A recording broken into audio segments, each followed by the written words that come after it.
Assalamu alaikum, I'm Aisha and you're watching Samaa News. Here are today's headlines. President Donald Trump has told Southeast Asian leaders in Kuala Lumpur that Washington will remain a strong partner for many generations. Speaking at the USA-ASEAN Summit, Trump said America is in its golden age and reaffirmed long-term commitment to the region. His Asia tour also coincides with the signing of a new Cambodia-Thailand ceasefire deal, brokered by the US earlier this year. US President Donald Trump has vowed to solve the conflict between Pakistan and Afghanistan very quickly, calling Prime Minister Shehbaz Sharif and Field Marshal Asim Munir great people. Speaking on the sidelines of the ASEAN Summit in Kuala Lumpur, Trump said his administration has already ended 8 wars in 8 months, with the Pakistan-Afghanistan dispute being the next in line. He said he knows both leaders personally and is confident peace can be restored soon. Meanwhile, President Trump met Malaysian Prime Minister Anwar Ibrahim in Kuala Lumpur on the sidelines of the ASEAN Summit. Both sides signed agreements on reciprocal trade and critical minerals, with Malaysia calling the talks tough but fair. Trump now heads to Japan and South Korea for key meetings with regional leaders, including China's President Xi Jinping.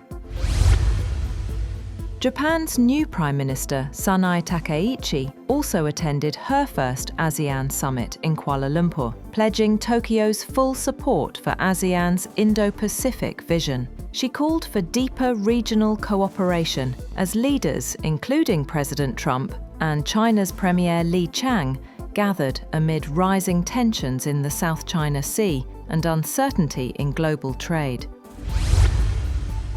After 2 days of trade talks in Malaysia's capital, Kuala Lumpur, China and the United States have reached what both sides call a basic consensus on addressing trade concerns. During his meeting, US Treasury Secretary Scott Bessent and Trade Representative Jameson Greer, Chinese Vice Premier He Lifeng called for mutual respect and win-win cooperation. The discussions covered tariffs, export controls, and fentanyl-related measures. The Kremlin has warned that any strikes deep inside Russian territory will trigger an overwhelming response. Spokesman Dmitry Peskov reiterated President Vladimir Putin's statement, emphasizing that Moscow will not yield to US or foreign pressure.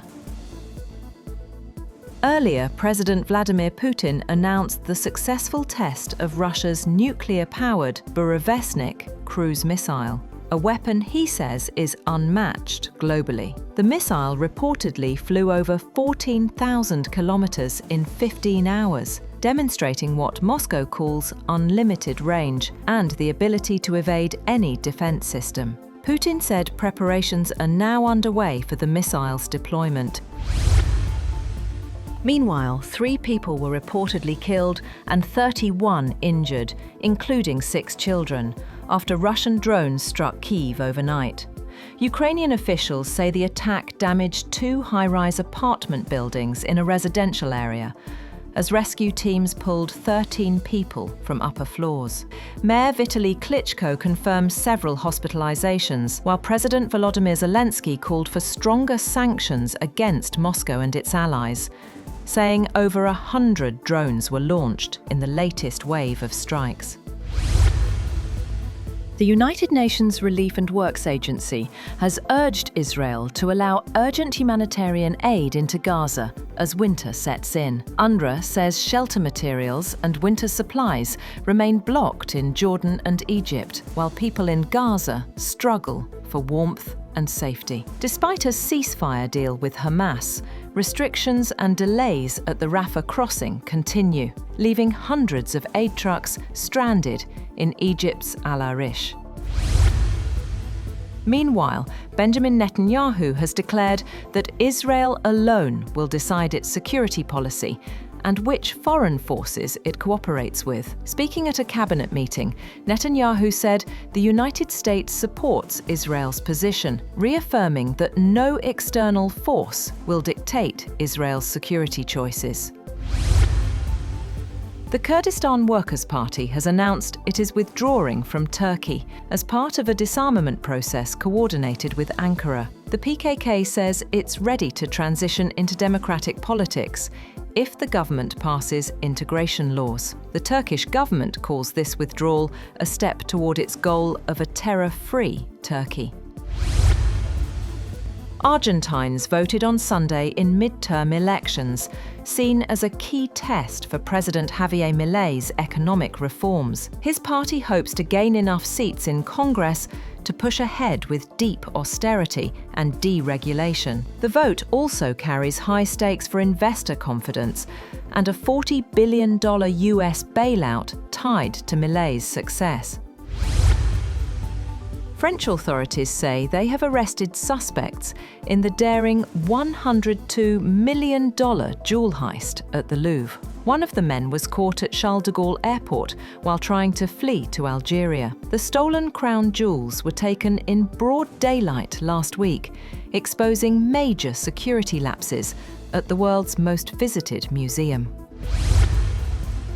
A thick blanket of toxic smog has once again engulfed Lahore, pushing the city's air quality to hazardous levels. Officials say the pollution spike is due to both local burning and smog drifting from India after Diwali. Authorities have deployed new quick response units to curb stubble burning, with strict penalties for violators, as residents brace for worsening air conditions. And a new regional football tournament, the FIFA ASEAN Cup, has been announced under an agreement between FIFA and the Association of Southeast Asian Nations to promote football development across Southeast Asia. The deal was unveiled at the 47th ASEAN Summit in Kuala Lumpur, where FIFA President Gianni Infantino and ASEAN Secretary-General Kao Kim Horn signed a renewed memorandum of understanding. Modelled after the FIFA Arab Cup, the event will feature national teams from all 11 ASEAN member states and be integrated into FIFA's international match calendar. That's all for now. For more updates, visit www.samaa.tv. Thank you for watching Samaa News.